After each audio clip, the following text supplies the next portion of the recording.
Salutations, everybody. It is Matty here today with episode 137 of the H.A.M Radio Podcast. And it is me, the LoneVaultWanderer. And it's me, Karak, with ACG. Welcome. Us three have finally reunited. It has taken us Fucking weeks. And it feels so good. Between headaches, travels, Oh, dude, yeah. etc. We're all finally here together. We're one big happy family. All right. We got a lot to talk about this week. I believe a lot of our mobile platform issues have been resolved. So for those who've been asking me about the iTunes, the Google Play, just know that you can now listen there. And if you want to get early access to that podcast, and definitely make sure you get it on mobile, feel free to support the Patreon for $1, because Patreon now rolled back their initial fee changes that they were going to implement, which totally negated any dollar patron and more.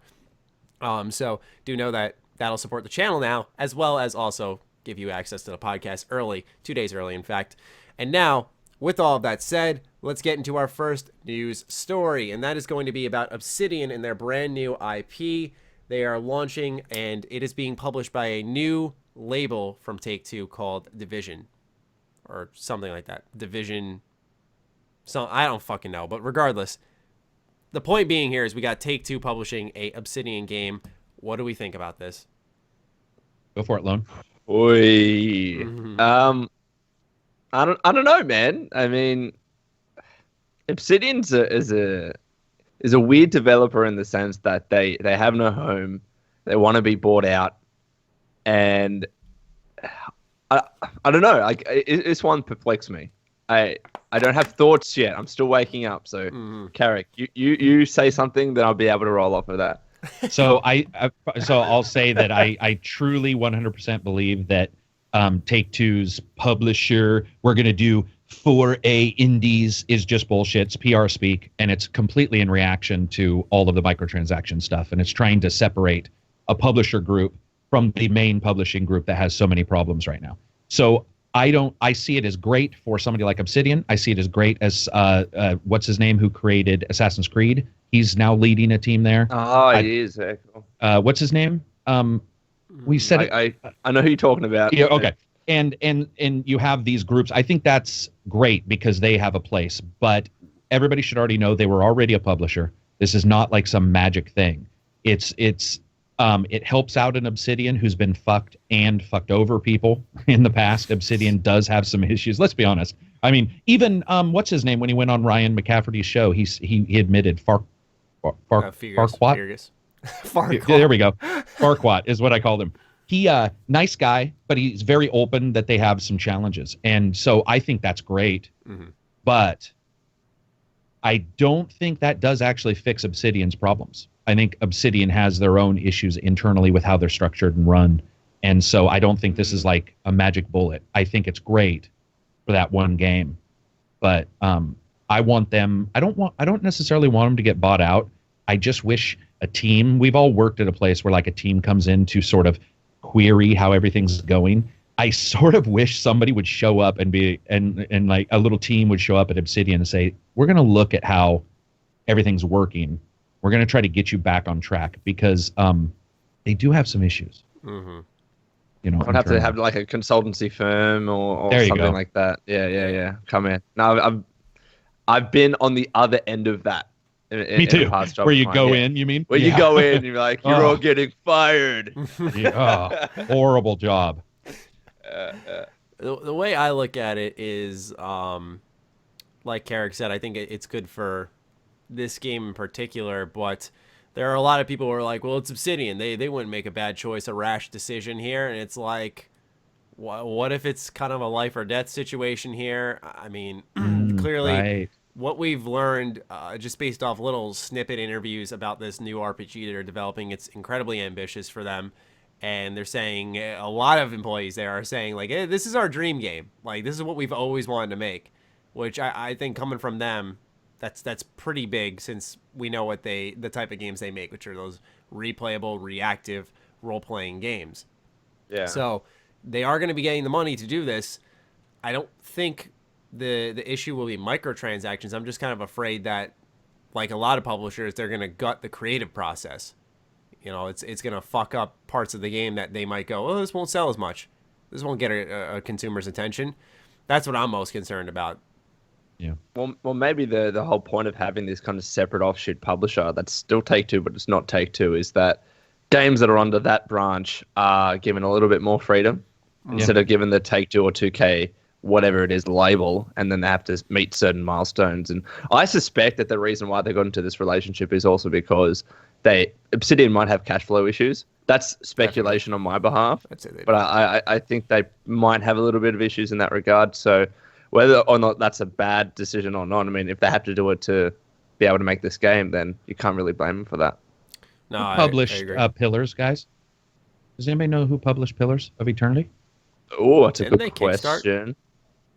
Yeah, they published it, right? Yeah, they published it themselves, I think. So, I'm pretty sure they kickstarted that, and no, you're right. What was the Tyranny? I think it was called. Oh no. Pillars was Paradox Interactive. There we go. Sorry. Gotcha. Paradox, which I like as a publisher, actually. Yeah, I would agree. Maybe if you look at their cash flow problems, maybe they needed an influx, maybe to move their technology forward or whatever, and they're like, it'll cost $100,000 that we don't have. So let's go with. I just look at visions. Like you see a Paradox, you see a Obsidian, you can see them connecting on the same vision. Right. You look at Take-Two, you look at Obsidian. I don't see them having similar visions on like, hey, we're Obsidian. We like to create RPGs that are big, replayable, very consumer friendly. And then Take-Two, we think that loot boxes should be in games because of the content we give you. We're going to give you shark cards, yada, yada, yada. Like they're two completely different mindsets that are now connecting through this separate company that's a part of Take-Two still. Yeah. I just agree with that. I don't want to say I don't trust it because I feel like that's a little too skeptical. Because I feel like I'm not saying it's out of blind faith in Obsidian. I don't think blind faith in any company is smart. I don't care how good their games are or how good their products are. They still all have the same goal to make money. But I feel like with how open they've been about like we need a publisher, hopefully, and we do struggle financially at times. It is a little bit nerve-wracking. You don't know what's going to happen. That if they are settling down to pick someone, they have done their research, I'd imagine. I think their partnership with Bethesda might be a little bit questionable for people because of the Metacritic deal, but Obsidian's come out and said it's not a big deal, and Bethesda, of course, they didn't give a fuck, right? But that's a weird one. I mean, that's been mentioned over the years all the time, and everything that I've seen that's come out of Obsidian, they pretty much didn't really. They obviously knew about it, but like the rest of the dev team didn't know, and they didn't really care.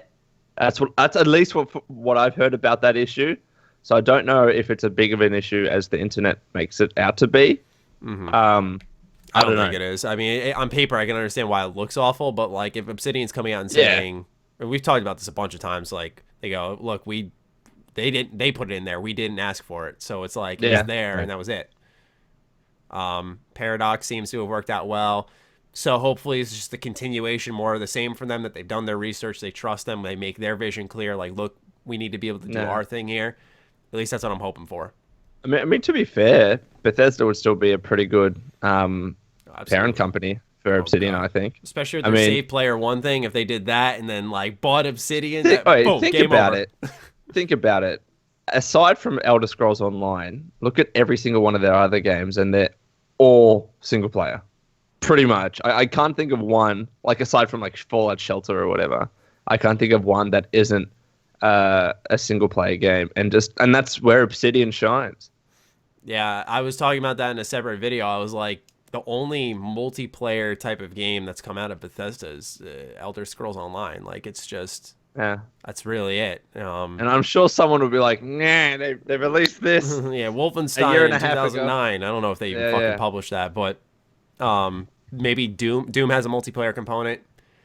But like it's so few and far between. Battlecry fell right through the cracks. That's gone. Yeah, that's whatever dead. happened to that? But yeah, it's so incredibly rare, and especially in the last year and a half, we've seen Prey, Dishonored, 2 and Death of the Outsider, Fallout, or not Fallout. Sorry, well actually Skyrim Switch, Skyrim Special Edition, Wolfenstein 2. Yeah, like you guys said, it's like.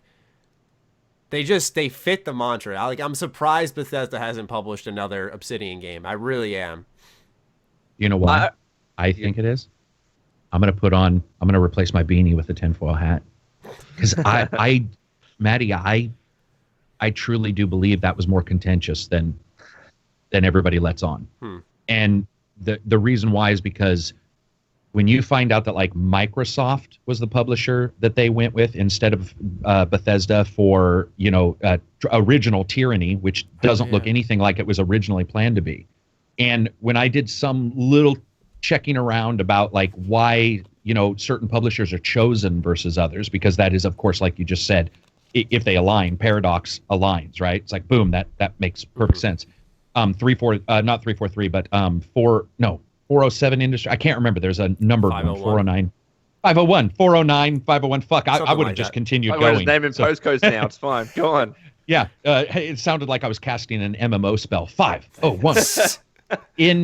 When you look at that, I do believe that there's a chance that it was more contentious, or it was one of those things where you split up with a significant other and you both really like each other, but that type of relationship doesn't work for whatever reason. It could be that Bethesda's pipeline is different and it didn't really work with Obsidian's. And I get that they said it didn't matter, but if I do something and then somebody promises me, even if I didn't say I wanted this, and that promise doesn't come through, and then you find out it's just because of these random scores and all this stuff, I would assume some people internally at Obsidian were probably saying, we were only off by a couple, why can't you still do that bonus? And I get it, it's a contract. We talked about this before. You can't just magically change it and be all right, we'll give it to you anyway. But I do wonder about that because, dude, they've gone around a lot and they haven't returned to the well. And sometimes that indicates that they sort of want to find some water somewhere else. And that's a little nerve-wracking for me. That's just my own personal thought. You're probably right. That definitely makes a lot more sense. Someone say, I swear I think it was someone from Obsidian, someone high up, said that they're open to being bought out. Yeah. And I don't know specifically whether Bethesda's name was dropped. It's like Farquaad, like the king from Shrek. I'm getting so confused. Oh, it is. Right it is. Thank you. Sorry. That's why I laughed originally when he fucking said that. Maddie said that earlier, that was him. And in Ryan McCafferty's IGN interview, he stated the same thing, that they were open did he say they were open to Bethesda buying them out, or was it just a general statement? General. Okay. Yeah. Look, I still think if Bethesda threw the money, that Obsidian will be like, well, hell yeah. I mean, Fergus is just looking for I'm not saying he's looking for his way out so he can retire, but he's kind of getting there, I reckon. It's got to be. He's looking for his contingency plan, and also as well to ensure that his business lives on. He doesn't want to leave, and the top guys don't want to leave, and this thing just fucking crumbles. And if they can secure some sort of parent company like a Bethesda, then they can do that. So I reckon that if Bethesda came a knocking, they wouldn't hesitate. I was going to say, I think the question is more, it might be less of like, is Obsidian looking at Bethesda, but is Bethesda even looking at Obsidian? Exactly. That's what that's what it's indicating. And it was weird because for a while Bethesda was that they weren't going on like a crazy acquisition spree, but they were getting a few companies here and there. And I'm just wondering if they've kind of just reached that peak scale and they're like, all right, we're going to stop now. We'll go for another 3 or 4 years, no more investment, and then we'll see where we are at that stage. And then maybe a company like, because mind you, Obsidian, they'd be very expensive to acquire. I mean, we're talking about hundreds of millions of dollars is my assumption there. Does location play a factor? Because I know they're in California. I don't know if that, because I know it's an expensive state. Would that play a factor at all into the acquisition? It might. Maybe in like the ongoing costs and how much they have to pay for the employees and how much they have to budget for that and stuff like that. But I don't know if I don't know if like the actual acquisition of the company itself, whether California makes a huge difference. But I would assume it would, because you are buying, if you acquire the company, you're also buying their physical products. So that means you would be buying their place if they have a spot. and that would be higher than, let's say, where I live, which is and Oregon. I think they do own their building. They do, yeah. Yeah. They don't rent, they own. You guys ever see that Eurogamer tour that they did? Yeah, of I saw their that. place? Yeah. And how they like completely transformed their studio. I forgot what it originally was, but It was a motion capture studio. That's what I thought. From memory, because Yeah. they had a room that was already set up for that shit, and they're like, well, we can use this for games. So. That's awesome. Do you know who else I would like to see get under this, back to the publishing group itself? I would love to see Piranha Bytes get out of their home, because right now it's 10 guys in a house. And Elix was fun, but it had a lot of jankiness that I think a publisher could have thrown some money at and said, all right, here's another 2 months. You don't need to rush. Like, we'll cover this. We need this and this fixed. We need, this and this adjusted. We need a voice actor, what have you. I think Piranha Bytes fits perfectly with an Obsidian. They have the same kind of games to me. And Gothic, Elix, I would love to see them get an influx of money to see what they can do. Because we always say that AAAs, like, they're getting all the money and their stuff isn't great. And it's like, what is the difference? The difference, I don't necessarily think they lack talent. And their stuff looks amazing. Could an Elix look amazing if we gave them 50 million more? That's the question I want answered, and I haven't ever got answered yet, which is like, if we gave one of those smaller devs the money to do like due diligence on a title, what would it look like? And I can't wait to get that answered. Maybe Obsidian will answer it. Maybe this will be maybe this is the time where they'll be able to answer it. Because I also think of like and I don't know if they struggle financially or not. I'm thinking of like a creative studio that tries something new every time, like Don't Nod, where right, like Remember Me, look at Vampire, and then look at Life is Strange, like all completely different games across the board. But they all try something new. Like Remember Me, I still think has such a really intriguing universe. I think that game's widely underappreciated. I know it has its flaws, of course, but there's just something about like that Neo Paris. I liked it a lot, and the combo creation system, really cool. But then you look at Life is Strange, a little more gameplay elements to your standard Telltale experience, and then Vampire is looking to be a World War I era vampire RPG. It's like how the fuck do you even come up with that? Right. Open world kind of to some extent, choice and consequence, we'll see. But I look at that company too and think like, some of their games, I'd imagine what would happen if they threw a little more money at Remember Me and said, like, here, take some more time with it. So, there's a lot of companies that you got to wonder. So, I agree. I hope that Obsidian does answer that question. Yeah, me too. It'll be interesting to see. Yeah. But now we'll move on over to release dates. More exciting stuff developing for Metro Exodus. In their trailer at the end, I don't know if you guys remember, they had, like, the little scrolling tiles. And it spelt out Exodus. Very watchful eyes. And I'm telling you, like, even when you go, I went into Sony Vegas and I had to go like frame by frame. It's really easy to miss. But if you stop it at just the right point, it forms August 8th.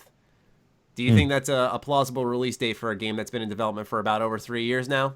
I think so. Yeah. You know what it is? Fucking gamers, I love them. Is that no matter what game they play, they're always looking for hints and secrets and the most minor things that could lead to a code or to an Easter egg or some shit. This is exactly why this was uncovered, right?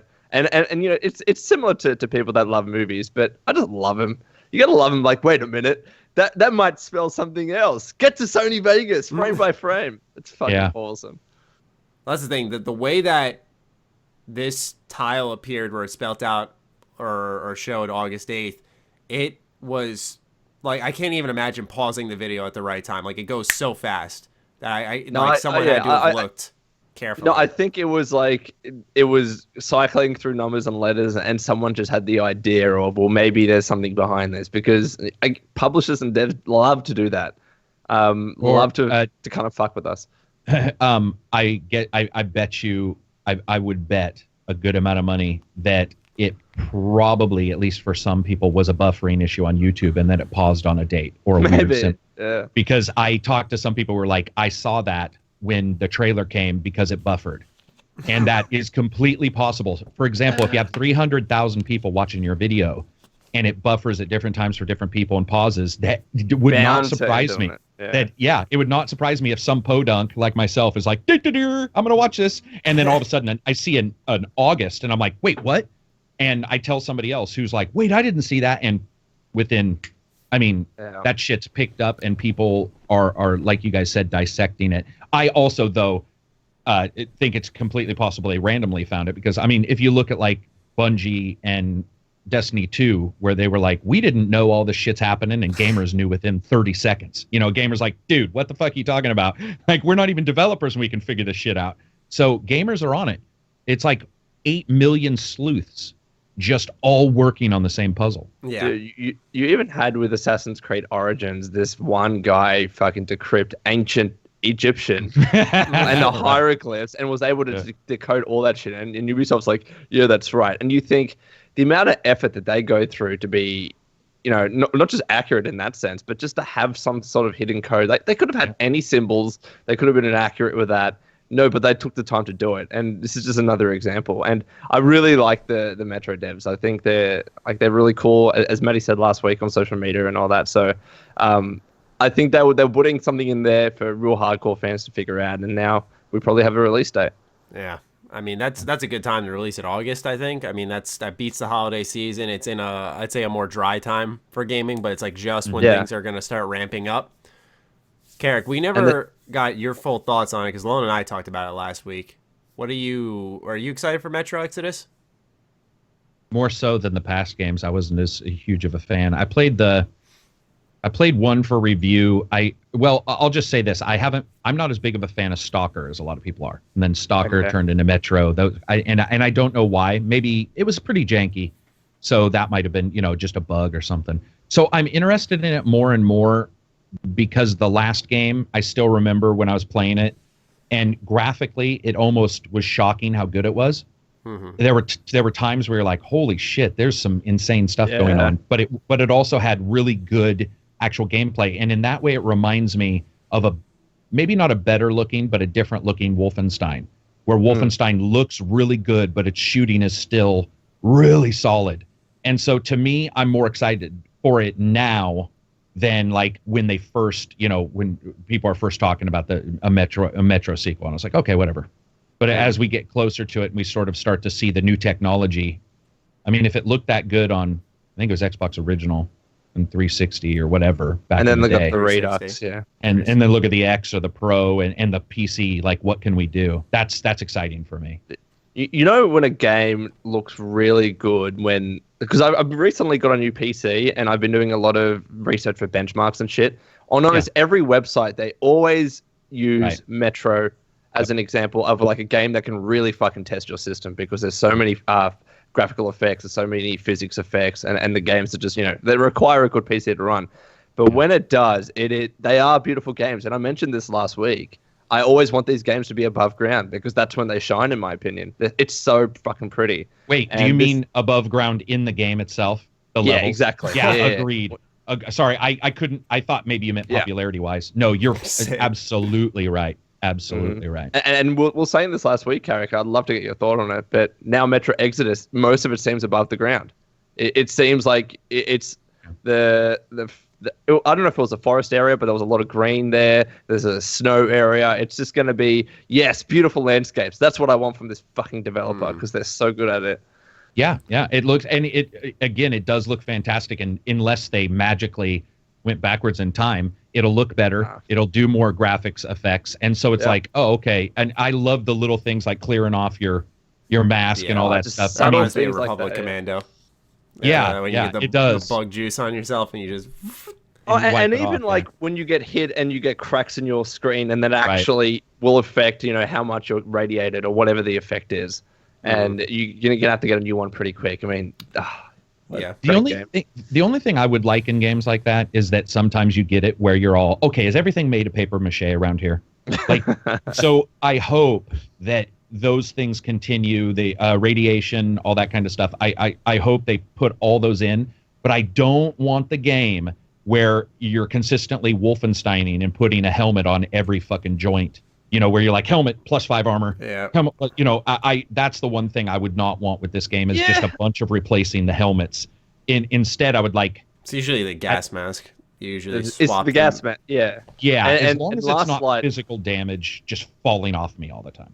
Well, Last Light had that. It wasn't an issue. But it was like part of the experience, Mhm. but you had to pick up a lot of those masks. Sorry. And I remember one specific bit where I got to an area where the only gas mask that I had no filters to replace, and I just couldn't physically get through this section. So I had to figure out like the best path just to run, get to the boat, because I literally had no filters left. And it wasn't like a fail state or whatever you called it last week, Matty, but it was getting pretty close to that. Mhm. So that's like that's a small issue in what otherwise is a really, really good game. Sure. Yeah. Yeah, I think structure-wise, this game's looking to be like you go through like the underground a little bit. That's the more linear, narrow sections. Then you get to that big open area you can explore. And the only thing I'm curious about is if you can take the train and go like to the next area, continue the story, of course, or if you go, can you go back and explore previous areas again? Matty, what it might be like. You've just given me that idea. It might be like Super Mario Odyssey. Could be. It could very well be like that. I mean, the sense that I got is that they're taking this train, trying to find people, trying to find life, and going from area to area. Maybe you can go back and like there's just different hubs that you're going. Like, I think it could be like that. And if you've played Super Mario Odyssey, it's kind of similar in that regard. Yeah. Except Mario Odyssey's got that has a good soundtrack. We were talking about how like, oh, we don't think about that for like good soundtracks. I played it again after that podcast. It does. I was like, yeah. oh fuck, we fucked up. I'm like, this shit's so good. Like it was It's just sitting in good. the background the whole time. It's good, but in my opinion, I think like Zelda is much better in that regard. A lot of times Zelda's yeah. quiet though, except for when you're like climbing. But the sometimes towers, that's I love great. it. Like Oh, yeah, sometimes I like agree. you haven't noticed music hasn't played for a while, and then out of nowhere you'll just hear the and it's just like Minecraft does that really well, I think too. Yeah, because in Zelda, it's like that. The little human sounds that Link will make is what sticks out when it's just dead quiet. So like when he jumps, he's like, huh. And it's just, it sounds so much better, I think, because it's complete silence. Yeah. But yeah, I'm looking forward to August 8th. Hopefully, we get a comment from the Metro devs. 4A Games has not said anything about this, so time shall tell if they have more up their sleeves. It feels a little bit soon. Like I didn't expect this so quickly to get that kind of release date, but I'm fine with that. Maybe, do you think they tucked it in there because they don't want to officially announce it in case there's a delay? Or do you think, it's too far-fetched? I think I think they. I mean, once you tuck something in, you're almost telling people to look. So True. Okay. I think that might be dangerous as a company. You want if you can't hit it. Good point. And it seems Also- specific. It seems because it was a date in August, right? It wasn't. August 8th. Yep. Yeah, so that's pretty specific. I mean, they could have just said August 2017, and then I think my answer would be like, yeah, maybe. But me they check gave an something. exact date. What I'm curious about is August 8th is a Wednesday. Think that changes anything? No, I think that's about right. I mean, when do new games come out for you guys? Tuesdays. Tuesdays, Thursdays. Yeah, it's usually Thursdays and Fridays for us. So that like Wednesday for you would be Thursday for us. So roughly that'd be right. But like every time I look at 4A and the developer, like they always seem to have their shit together. If they say August 8th, it's going to be August 8th. That's just my opinion. Where in the world are they from? I could put. We're becoming Malta. the gamers. I think they're in Malta. Because I was thinking, could it be like really August 7th because that's a Tuesday, or? Yeah. So they were founded in the Ukraine and they moved to Malta. I remember. Yeah. Okay. I don't know the time zones for that, so. Oh yeah.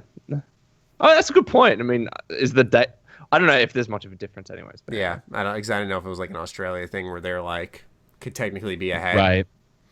So. I'm in Sliema, Malta. Sliema. So it's Friday where they are now at 11 p.m. Does that line up with you guys? It's Friday for you guys. Yeah, That 6 does hours. line up, actually. That would line up for a Thursday release. And it's technically, Saturday for me or now. Wednesday. So Yeah, so that would line up, technically. Hey, look at us. Good We shit. can do math. We are good. yeah. All right. Next bit of news is some more post-apocalyptic stuff going down, but this time it's on the go. Wasteland 2 on the Switch. My God. Oh my What a God. pleasant surprise. I was with people from work, and we're going on a train back to the office, and I'm just checking my phone, and I was literally out of nowhere. I was just like, "Oh my god!" Everyone turns around. What? You won't understand. It's fine. Wasteland 2 on the Switch. I saw that post. Oh, I lost my fucking mind. Because this is something I tweeted out it was Brian Fargo, right? I tweeted out to Brian Fargo this months ago, and he favorited it like that cheeky fuck. Man, this is something. After I played Mario and Rabbids, I'm like, I really want to play another top-down isometric game, and I'm like, Brian, fucking put this game onto the Switch, dude. This is a fucking awesome time. Very, very good surprise. Did we get any dates with that or anything, or they just say it's coming? I think you just teased it. Okay, because Wasteland 2 is one that I have not gotten through, so having that on the go would be great. Because I have it on my PC. I know it's available on consoles. Just like you said, after playing Rabbids, I now you've brought the thought into my head. I appreciate that type of game on that console. It just works. It really does. I wonder if they had to have been already deciding to do that beforehand. But I was thinking like maybe they saw the success, the love for Mario and Rabbids, and was like, well, we got this. Yeah, I think by that stage they probably would have had it ready. But if anything, that would have just pushed them on and said, oh, fuck, there's an audience for this kind of game. Yeah, we're just learning that the Switch is 10 million units out there now. There is a audience now, so that's why we're seeing more games come over like that. That was a good surprise. I'm actually shocked it's that high of a number though. 10 million.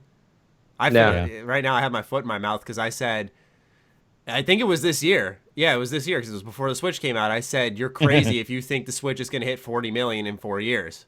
And it's got 10 and it hasn't even been a year yet. I'm like, fuck. That's the thing with Nintendo. It's every second console, I don't know why, does well. It's I don't know why it's like that weird hit and miss cycle for them, but what do you think, Karak? Switch is bringing back the handheld love, bro.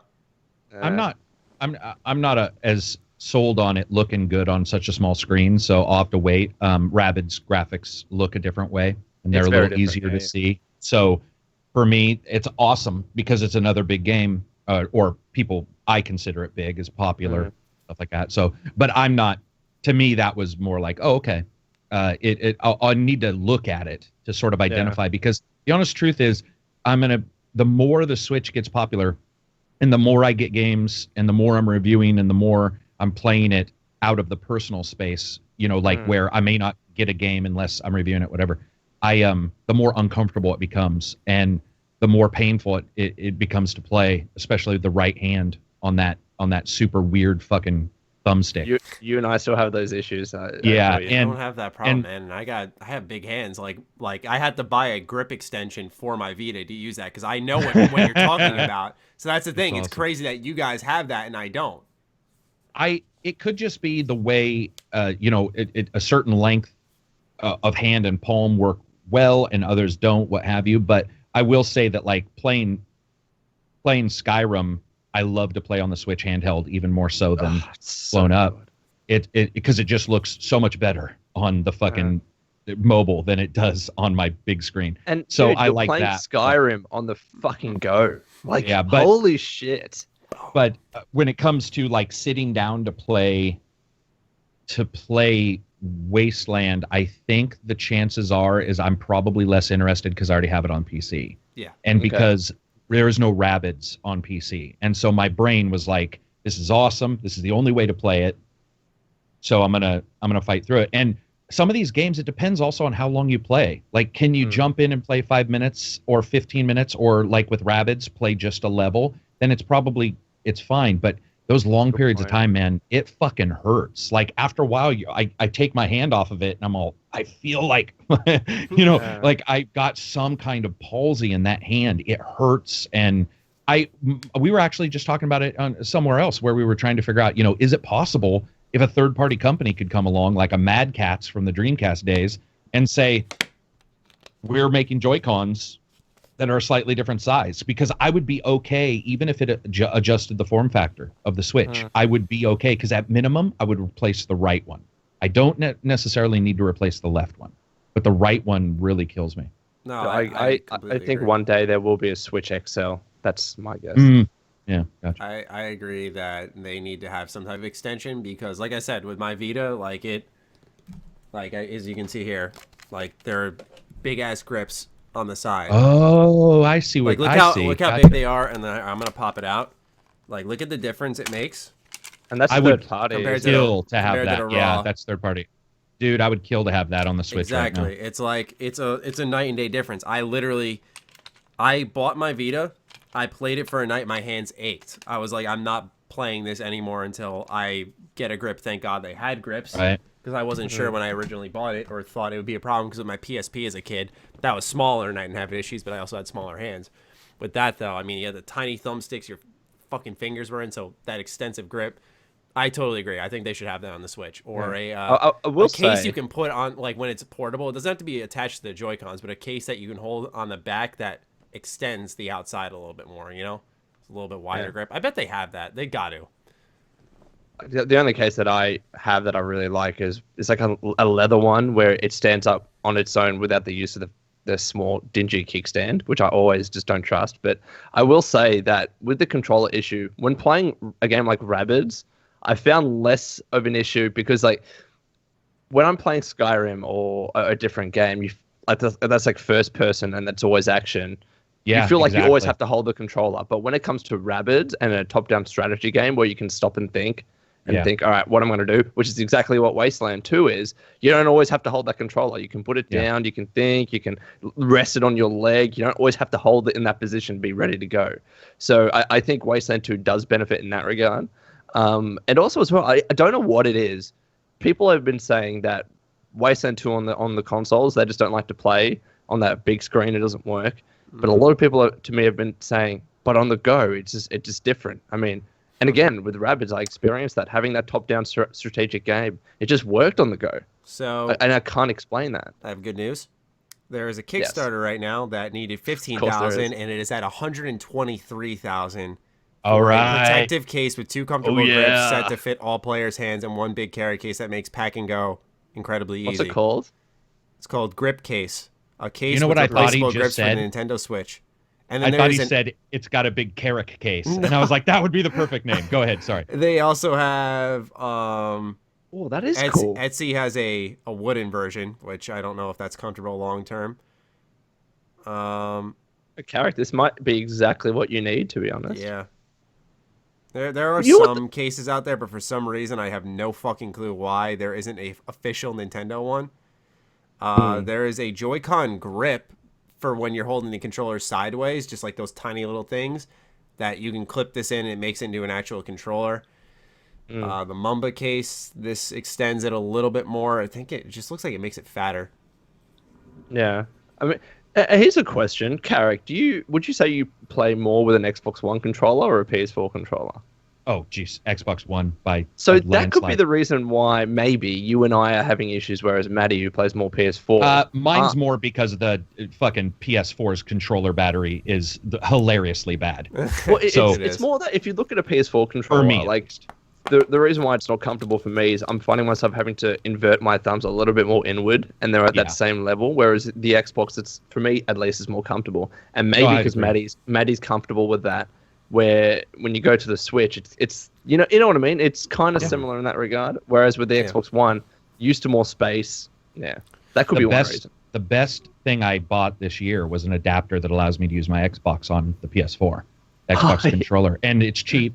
And I was like, I'm just gonna buy this and see if it works, and it works. And I'm like, oh, thank fucking God! Unless the prompts are weird, and I'm all, square. Which one's square? But I do like that. I think with controllers and all this kind of stuff, especially on the go, you're selling to a very distinct group already, and then you know what that group likes or dislikes will be different. I don't think I could say Wasteland will magically be better, like whoever was responding to you, Lone. Like I don't think that that's necessarily true. I also though don't have a problem playing it on the big screen, so maybe I'm Fair different in that regard.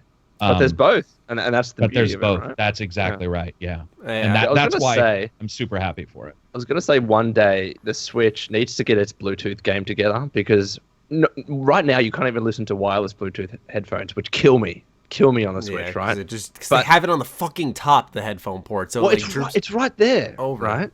So I have a pair of QC35 noise cancelling, and every time I use the Switch, I have to pull out the little cord and plug it in because it's not Bluetooth connected. I don't know why, but related to that, if they were able to fix that issue, then Xbox controller for the Switch, fucking awesome would that be? Because like the case that I have right now is that leather case where I'm really comfortable and just leaning it on my lap and it's upright on its own, and then using a second controller. That would be awesome to be able to use my Xbox One. It's funny you say that. There is a video I saw. It was on Twitter. It was by Dreamcast Guy, and he was talking with some viewer of his about getting a controller. I think it was the PS4 to hook up to the Switch, and he showed a video saying I just disconnected and reconnected it, and he was showing him moving around in Xenoblade Chronicles 2 with the left thumbstick of the PS4 controller. So there's definitely like a player-made way of syncing those controllers, I think. It's definitely there. It's just, whenever Nintendo want to update that. Because let's be real here. I mean, if you look at the Switch, it's got a lot of kind of modern features that are already in the PS4 and Xbox One. Like, it doesn't have those features, rather. Like, again, Bluetooth headphones, you can't have that. Chatting to people when playing games, multiplayer, you can't. We don't have that either.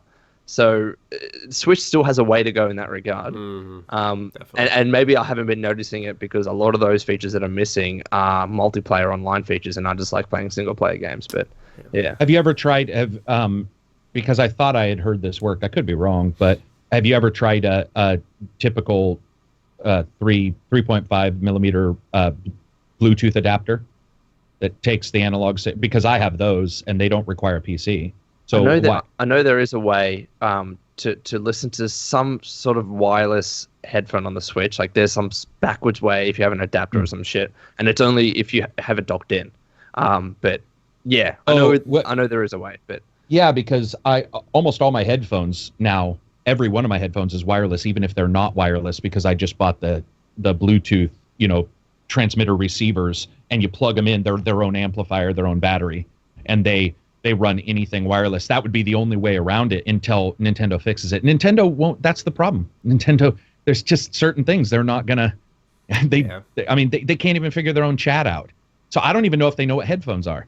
Like sometimes you wonder what these guys are doing in the background. Like how did you not figure out that that's a thing? But for now, they haven't. It's just odd. They'll get there, is my opinion. It's just that they have the weirdest hurdles to climb for. Like you look at a PS4 controller, right? This headphone, my Steel Series headphones, all you do is plug it into a headphone jack, boom, works. That's it. That's all there is to it. And it's like with Nintendo, with the way they handle their chat, the way their headphone system works, friend group or friend codes. Yeah, friend codes is ancient. That's awful. I'm surprised they brought that over. But it's just stuff like that. I think this is so archaic. It's like friend codes aren't as bad as they used to be now because it's not the only way to search for people, is my understanding. But here's the problem. I think this is the real problem.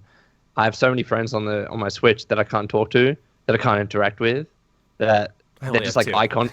they're just icons that pop up when I'm playing a game that's similar to them, and I'm like, I'm so used to Xbox Live where I can just message them and we can chat. So that's the big I don't know issue about you guys. Do you know what I use all the time now? The voice recording for messages in Xbox. Like you can do that on PS4 now too. Oh, can you? So I use that shit 24/7. Like somebody will be all, "Hey, is this ACG?" Blah blah blah, and I'll be all, "What's up, man?" And I'll joke around with them and I'll send them a message, and I'm like, "Holy shit!" So like family members who can't understand the text and you don't want to send the long text, I fucking record. Yeah. I do that all the time. And a couple weeks ago, I found out somebody had, I don't want to say it out loud, but they had the Amazon AI. If I say it, mine will turn on. But the Alexa. Yeah. And so I recorded a message, and they played it, and it turned all of their lights off, and it just fucked up their. I was all, Alexa, blah blah blah blah blah blah blah, and it went right through and played perfectly. And I was all, that's awesome. Oh. But it's so cool that you've got that. It's so cool that you have that ability to do it. I wish there was also a video one, because I don't think I have my Xbox One connected to the S, and I don't think you can send a little video to somebody. But I get, well, I guess that, oh, you know what? I guess that'd be just asking for problems now that I think about it. Well, you do have Skype on Xbox One, but yeah. Yeah, but I don't want to surprise somebody with a message of me naked. You know, there used to be what's up, everybody? When you had to connect and Skype, because you know Skype and Xbox are partnered. I remember when you was it joining a party or if it was a Skype call. Sometimes your connect would automatically be on. Dude, no, I've had some close calls where I'm just chilling in like my boxers and a t-shirt, and I joined my friend Connor's party. I'm chill. He's like, "What the fuck?" I'm like, "Bro, it turned on automatically. I swear to God." Yeah. It's like, chill. I'm not trying to give you a show here. I'm gonna turn this off now, but you know, stuff like that would happen, and that's why I disconnected my Connect. I'm like, I'm not gonna fucking scar you again. Sorry about that. Yeah, I guess my idea was bad. Now that I think about it. I disconnected it because like eventually I stopped using it. You know what I mean? I reconnected because I liked saying the like Xbox do this, Xbox do that. It was because Xbox's HUD was designed to just to go through the voice. And it took a while. Sometimes that shit didn't work. Yeah, but it took them forever to get it right now because they got rid of the Kinect. It took them a while to finally get it right because before that it was such a clusterfuck because you just tell it what to do and it would go there. You didn't have to find it. My favorite thing, I gotta say though, because I'm doing a lot of more voice control and stuff like that with various things. I do love that no matter what I'm doing, I can just say Xbox record that, and that is one of the greatest moments because I'll be playing something and on my PC I'll forget to hit OBS, right? You'll forget to hit start, you'll forget to start shadow play, whatever. With that thing, it's just like Xbox record that and it'll post it and it's like your 30 seconds. And I have captured so much more than I would ever, even if I planned it every day when I sat down. And I like voice. I love voice command. I want to see it continue to, sort of go through the controllers though. I don't think, you don't need a Connect for that. And so my hope is as we move forward, we still see more and more of that. Because I use voice attack, for example, on the PC religiously for every game now. Unless I'm reviewing it, I'll review it as normal. And then the moment like I start playing it for fun, it's like voice attacks turned on and I start using that. So it's very cool to be able to do it. Yeah, I know PlayStation has a similar thing. I still to this day don't know what fucking button you press to do it. But I think it's if you press R2, it'll come up with a little speech thing about it and say PlayStation ... and you can tell it what to do. And I've never tried it before. Because PlayStation's HUD is more, unlike I think the Xbox One, it's a lot more user friendly where it's just like you just scroll horizontal bar, right? Yeah, it's really simple to navigate. So it's like, why do I need to talk to it? Where the Xbox, it's like, okay, I want to speak to you because I don't want to fucking go through 20 menus to find what I need to. Now that's not much of a problem, but I'm still not a fan of of either one that much, but the Xbox One, like going over here to like look at apps or you're always a little confused. But the rumor that just hit a couple days ago actually, and it was just people talking about what they've been asked to work on in development. But you know how the Xbox seems to be very conscientious of like uploading an image. You can use this as your background. You can do this and that to see more of it. And people were saying that's because the VR is coming and you're going to have a VR OS as well. Or the OS is more geared towards that. And it's funny because I was like, wait, what? And then I logged in, started looking at the X, where things are placed. And I was like, oh, if you did like put your hands down and just go and separate those, then you would see your image on your, because like right now I have a background that I think is Atrocitus from Injustice, but you can't see it because there's fucking 80 tiles in front of it.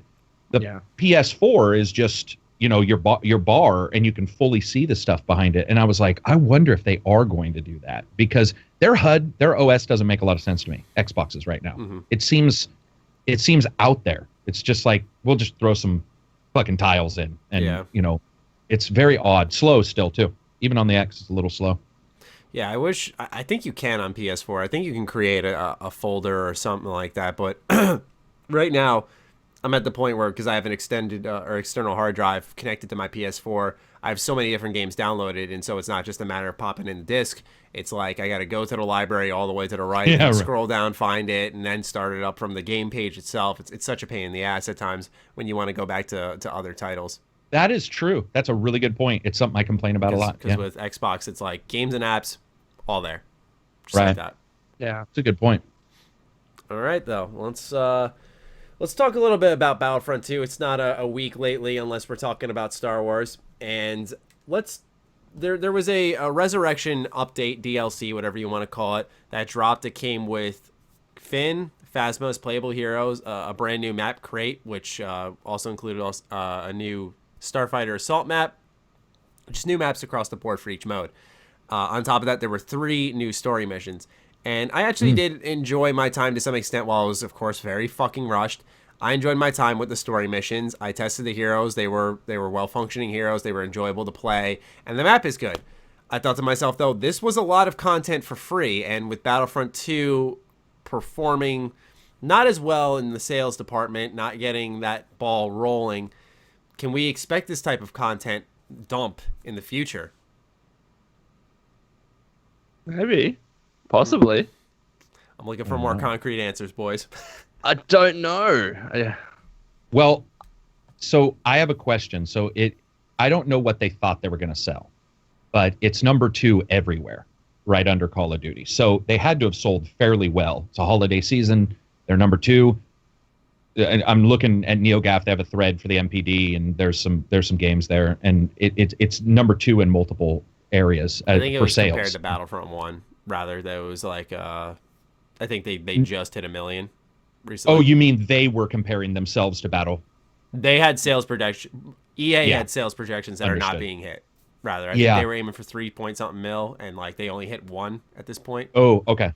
So that makes more sense of what I was seeing. So, my personal opinion is that we will see it because EA, it's millions of dollars, but in the scope of EA, they will hit what they've said they were going to hit. I don't know if it'll, how robust it'll be, but they have more than enough money to cover that loss, and they will because they've got people buying season passes or what have you for all their games. We see really good support still for BG1, for Battlefield 1. And so my hope is that it doesn't change anything. It doesn't necessarily mean people won't long tail play it too. And that's one of the things I'm hoping for, is that as they fix things, that's where, and they don't return microtransactions, what have you. That's sort of where some of these people will come in, is in the long tail, like once it's dropped in price or, Do you think the theories of this game going free to play have any weight? Do you think? I never heard that theory. Oh, what? Wow. Really? There are theories. No facts here. I just want to clarify that. There are theories that the game might go free to play because, you dump in some cosmetics, you bring back the original microtransactions, which, that sucks. But you make the game free, you bring in that player base, and it allows to continuously provide that free content for the story, for the multiplayer that they had originally promised. Because right now, with it being $60 and not as many people, although a lot of people, not a lot for Star Wars, but relatively, a lot for general gaming, are hopping in. People are concerned about the future. Will content come at this pace? I mean, we're a month after launch. We got a big content dump. Are we going to see something in January? That's where people's concerns lie, and they're like, well, maybe they'll take a free-to-play route and just have the microtransactions pick up the rest of the bill, because we've seen how much, compared game sales and microtransactions, how much more they make. I don't think so. I don't think they're going to go free-to-play. I don't know where those rumors started, but it just to me, just discussion. No, yeah, it doesn't make much sense. Like, the way I see it, the free-to-play model is when your game is like doing terribly. And what are the examples in that regard? It's Battleborn. No, I didn't even go like full on free to play though. It tried something different, but yeah, and then it was they Evolve. just called it free to play. They really should. Yeah, like that's like a last ditch effort to try and really save a game that no one's buying, and maybe the price point is the barrier. I think people are still going to buy Star Wars Battlefront 2. Might not be as many as before, or for a big AAA game, it might not be that much, but I don't think they're ever going to go free to play. And they might just reduce the cost to like 2015, so it's kind of nominal. But yeah, I don't see it happening. True. They said, what was that? I wish I retained this piece of info because it's so useful. It was like there wasn't a sale for Battlefront 1 until a couple of months after. I forgot what point in time it was, but like Battlefront 2 is already hitting like a pretty big sale. So there's that difference too. Like, it's clearly in EA's eyes not performing as well. And so that's the other reason why I wanted to bring it up. But so you guys think that they're generally going to keep up like that rate with the campaign missions? I don't know if you played them, Karak, but like they had like, full on cutscenes. It's about an hour's worth of gameplay, I'd say. No. Yeah, it was like, they were legitimate missions. They were still the same style of gameplay mechanics. We had the starfighter mission where you're just taking out endless ships, it feels like. You had the mission where you're just, while you're exploring all of Vardos, you're killing tons of waves of enemies, and the same thing for the final mission. It's just so what do you think? Do you think, seeing that, because you've seen it, you've seen the content, do you think they're going to, because in all honesty, that now I don't even want to give an answer, because I'm going to have to think about that, because I see a lot of positives about going free to play. And so now I'm going to have to think about it hard before giving my answer. Then, considering I'm the only one who's seen the content, Yeah. I mean, I'll start off with saying I didn't think that the missions didn't look cheap. Like they didn't look like. While one change they did make is, I won't spoil too much, but you go back to Vardos, which is the home planet of Iden. There is a much bigger level. There's a lot more to see and explore, and they change it aesthetically, we'll say. So they definitely made gameplay changes in that regard. So like I said, this didn't look like a kind of a whatever update. Like, here's a new hero, have fun. They came in with a whole new map, which I doubt they're having a brand new map every month. Obviously this is the Star Wars month. We got a new movie, so we're gonna have a big update. But I look at it like this.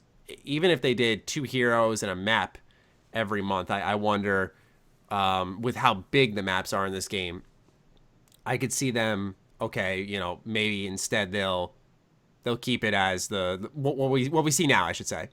But if they continue the campaign stuff, they keep rolling those out with like these big updates. Like I don't see how it's sustainable, because they're dumping so much in, and I don't see how they're gonna get that return value, especially with right now microtransactions still disabled, and who knows if they're coming back. So they're only getting money through the game sales, which we already know don't cover. They sound like a third of what they thought, right? Yeah, is exactly. what you're saying. Yeah, and they don't. In general, they don't make as much over time as microtransactions, which we've seen. So there's two things there's two things that confuse me. So after you've said all that and sort of thinking about, so you're saying you don't feel that they were sort of just phoned in expansions or anything. They feel like there was some substance to them. And yeah, because this was obviously planned, of course. They definitely, I'd say, had some content pushed to, I wouldn't say, because for all Battlefront 2's flaws, I think it's a full game. You do have your campaign, you have the arcade, you do have a solid multiplayer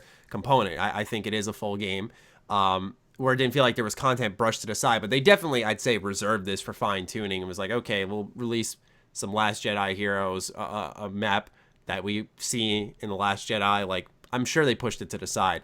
That's why I'm curious how often we're going to see content, because with Battlefront 1, there were month gaps, tons of droughts. Yeah. I think with how they have clearly taken inspiration from Overwatch, you got to wonder how fast they're going to keep rolling out these updates. Because the issue they have is, sorry, I don't mean to keep going, but the issue they have is the graphical fidelity of Battlefront 2, and how that type of content's just not as easy to pump out. And that's no disrespect to Overwatch, but it's complete night and day in the terms of visuals. And there's a certain level of quality, visually, audio-wise, and map size, these missions that they need to hit for it to stay concurrent. So it's like, it's hard to imagine them just churning them out. So there's two things they do that, multiple things have surprised me about EA, actually. One, we knew there was going to be microtransactions. They didn't stop. They still did them. Then they reversed them. The EA access still confuses the fuck out of me, because they allow you to play 10 hours early of games that sometimes don't require 10 hours to even beat. Insane stuff that these guys do that makes no sense in one direction versus another direction. And that could be on purpose, where different people are in charge of different things. What could happen is we have 2 versions. You've got your $60 version, and then you've got your free version. Okay. And the free version maybe skips out on single player completely, goes to multiplayer, what have you. I don't know. That's just a guess, whatever. Or it's just an idea. I could see them doing that, but the only reason I'm saying that is because some of their decisions are so confusing. Because they jumped face first into microtransactions. Face first. Like, they headbutted their way through that. They were like, oh no, we're definitely doing it. People were like, oh no, don't do it. Oh no, it's for sure happening. And they did it. And then they reversed it.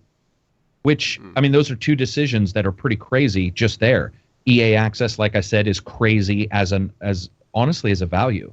I still don't even know how that works. I'm surprised too. Every time I sign on to Origin, I'm like, wow, I have a lot of games I could pick. I didn't even know like Origami was one of them. I was like, I've been curious about this. I'm going to test it out.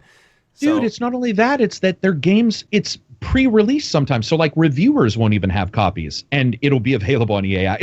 And I've had that happen. How much is it? You guys paying for that? Yeah, it's like $5.99 or $7.99 a month. It's well worth it to me. It's been one of the most like. And what's crazy is some people will say, "Oh, a lot of the games on there you would have already played." Well, first of all, no longer is that true because they're releasing a lot of newer games in the vault, which are free completely.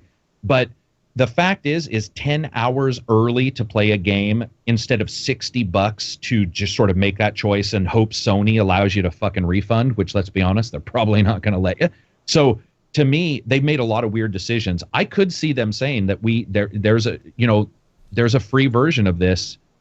I just don't, if they return microtransactions in a big way to this game, which has already showed 1/3 of its sales on a game that is honestly better than the original in some ways. Yeah, it's got more content. It's got, it's got a campaign. It would be pretty surprising to me, but it would not be surprising for them to say, we're going to try this. I just don't know how they cut it up. Like, I mean, I don't know what a free Battleborn did it. Matty was right. It didn't go full free to play at first. It was like that weird hero rotation. It's like, it's not technically free to play. It's like, God, you guys hardly have anyone playing. Just go free to play, please. Yeah, and then Evolve really went free to play. Evolve evolved, right? And then devolved. It showed that extinction level events can happen. Yeah. I'm Man, I don't know. That's probably the answer. I mean, like it'll go to EA Access. Just I reckon maybe sometime soon, right? I mean, and the whole idea of that program is, again, it's like Netflix. They would have crunched so many numbers to see. All right, on average, how much are each of our consumers spending on an EA game in a year? Yep. And let's say, I don't know, on average it was like $20 to $30. That's how much they're spending, or it could be whatever, right?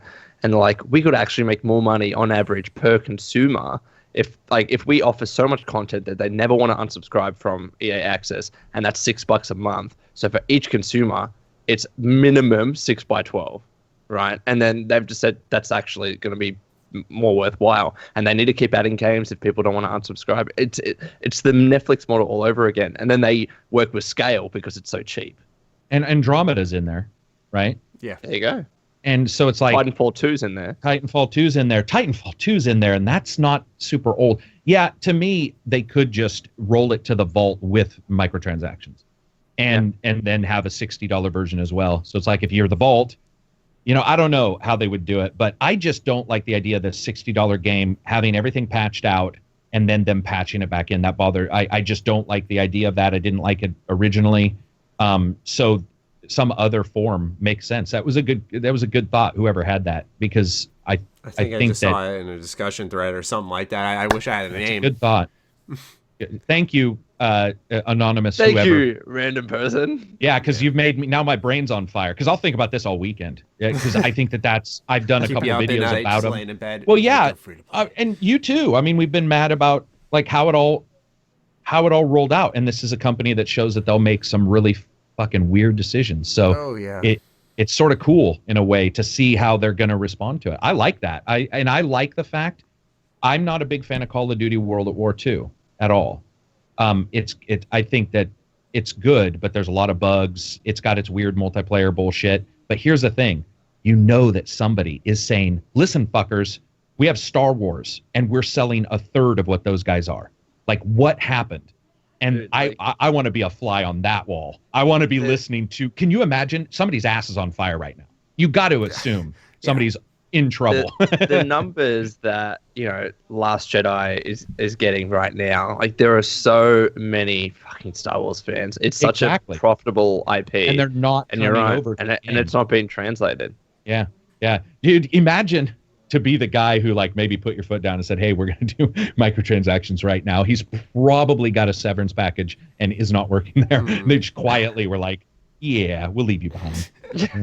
You can go over there. Yeah. We'll put. You know how some companies won't fire somebody; they'll put them in an office and not really give them a lot to work on, and hope they figure it out on their own. There's some.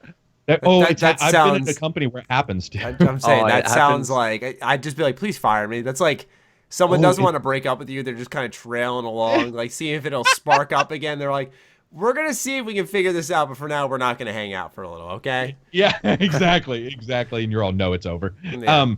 Yeah. It's that's a cool question, man. Now that's really enticing to see what they would do. It's too bad because I'm sure a lot of people right now in the comments are saying what we all expect, which is they've burned their bridge. I'm not coming back, and they're right. That's unfortunate, but they're right. But I mean, hey, free speaks volumes. If it's free, I think a lot more people will come in and try it out. How many people responded to any video you did about it who I'm sure said that? We're like, well, if they go free, maybe I'll check it out because it makes more sense. You know, we've seen it. So. Yeah. And then the EA will probably look at it and go, yeah, free. Okay, sure. Yeah.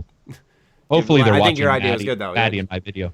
Just give them the multiplayer component, and that's it. Yeah. I don't think that would be too bad. Buy the full game, get the campaign and the DLC missions or some shit. Anyway. Last bit of news we got for this week is PUBG hits 1 million sales within 48 hours on Xbox, despite, from what I've read, have not played it, don't plan on playing it on Xbox, being pretty buggy, pretty broken. It's not running that well. I watched Digital Foundry's video. It's like on the original Xbox One, what is it, Karak? 15 to 20 frames per second. It gets as low. Actually, it gets as low as 3. Yeah, what? And then Xbox One X is like the game might as well fucking 30, break. You know? No, listen to this. If you 48 hours, if you divide that by 1/2, that's still more frames per second than the game gets, and that's no lie. That's what I said this morning when I was talking to somebody. I was like, if you let me do a little math for you, I'm telling you, this game. And by the way, anybody who's watching, if you want to improve your performance, this has already been proven. Turn off DVR, move the game to the internal hard drive. It is better. That is legitimate. The DVR is doing something weird, and it's taking some resources from the game. So you will get a slightly higher frame rate. But I was using my software, and it was all 3. And I was inside the plane going, 3? Fucking, what, 3? That's frames per minute. That is legitimately frames per minute at this point. But it is preview. I think we all need to remember as we move forward and talk about it. It is a preview title, and Ark. And it's a preview title of an early access title. And Ark was terrible, guys. Ark, I really enjoyed Ark, and it got like 1 frame per second sometimes. So we can see improvements too. So wait, this is preview. Are people downloading? 1 million people downloading this, or 1 million people bought it? You have to buy it. Yeah. So it's 1 million people mama. bought it. That's fucking awful. Oh God. Oh, and by the way, the controls, because of the frame rate variance, your control input is going to change depending on how many frames you're getting. That's one thing. But it's also soft. So there are videos that I'm telling you, you guys need to set aside 2 hours and watch some of the videos of 2 people try to kill each other for 90 seconds. And they can't hit because they're doing this.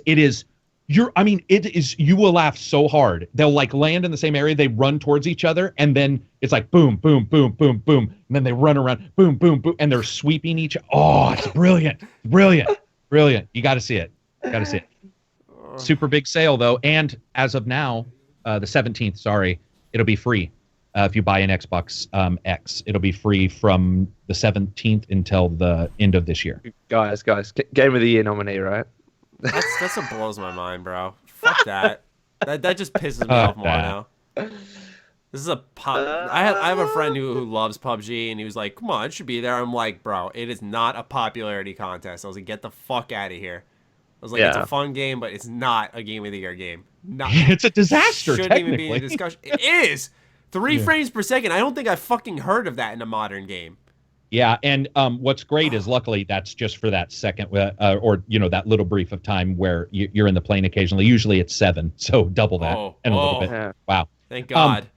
But it does steady out on both systems. It's just that these are Jaguar CPUs, and in the plane in particular, you are pinging everybody, finding out where they are. You got a long draw distance. There's various little issues. I will say this, they put it on the Xbox X and the Xbox S, and they know they need to hit 30 FPS. So my assumption is they know that they can hit it, and that what we're looking at is most likely them just trying to hit the Christmas time frame. If Christmas was set out 2 months from now, it would be out.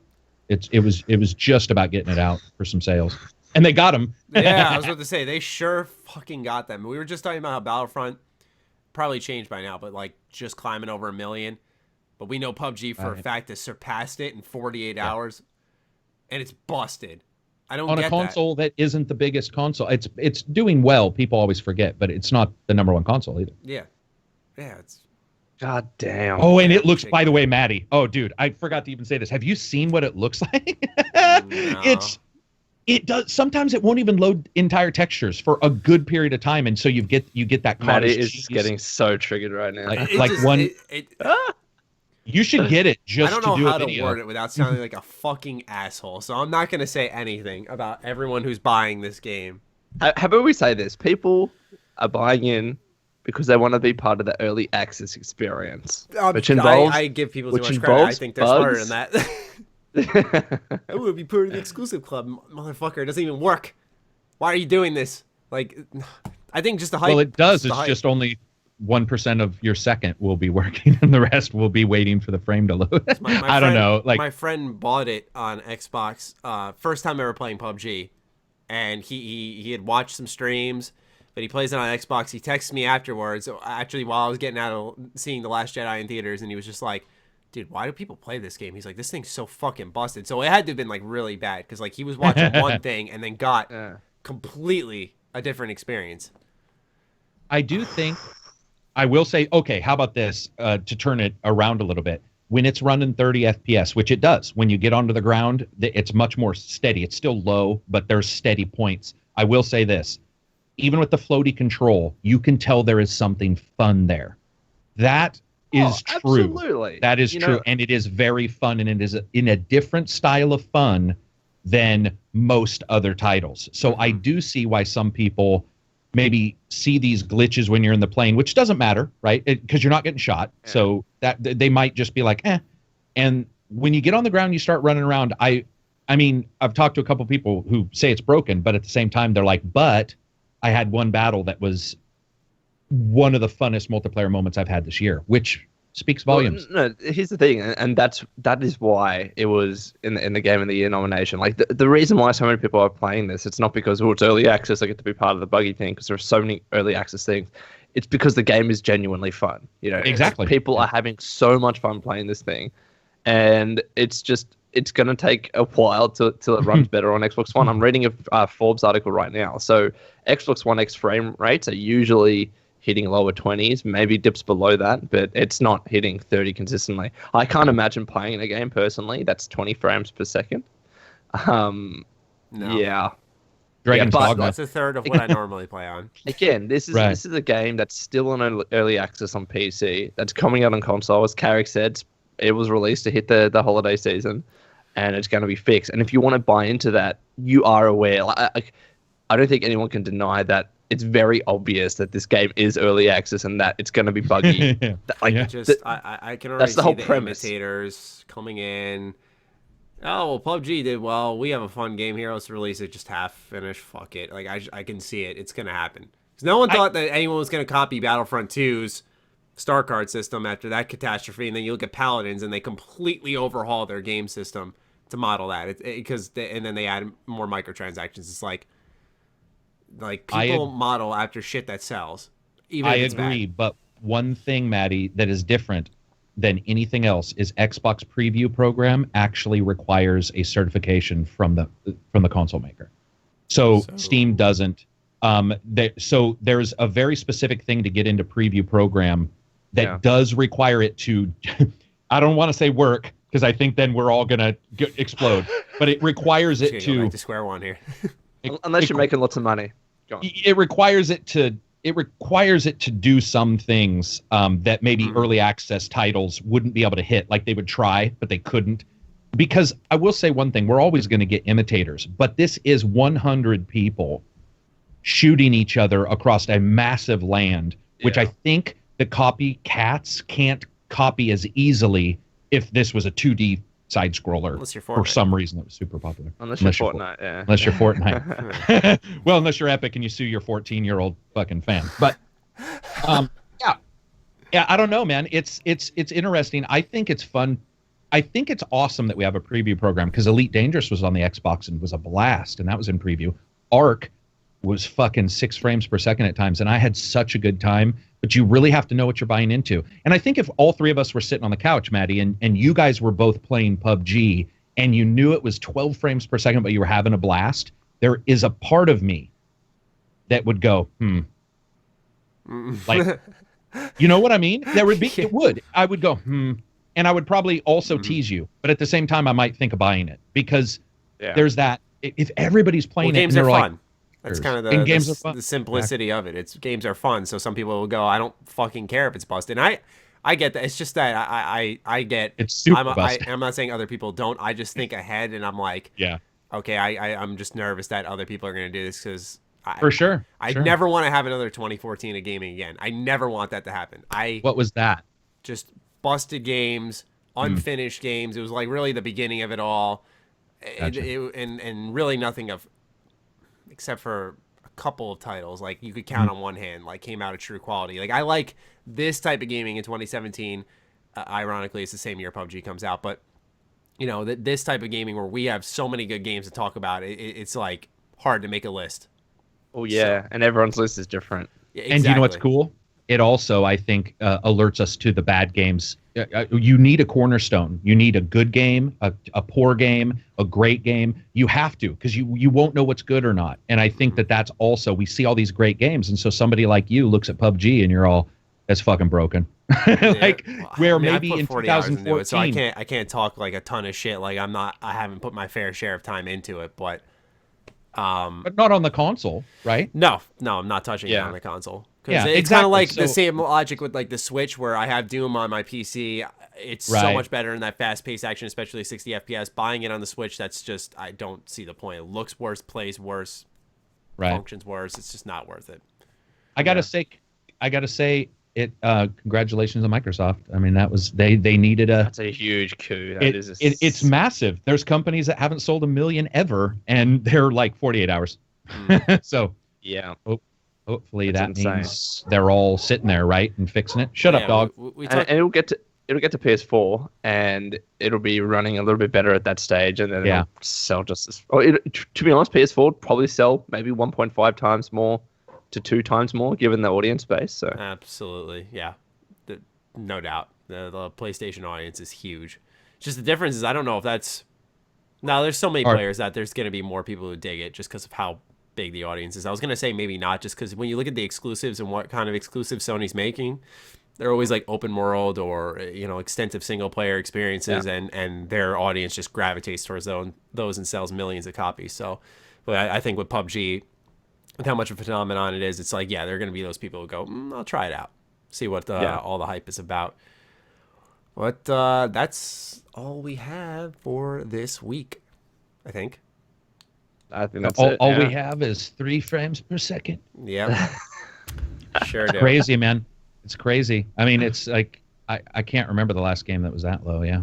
I mean, or even had, well, there's been games where I had the stutter, you know, on loading, where it freezes for a second. But like, that's pretty much at least, and by the way, I know some people are probably getting pissed. It does get better. I was just talking about the lowest I've ever seen.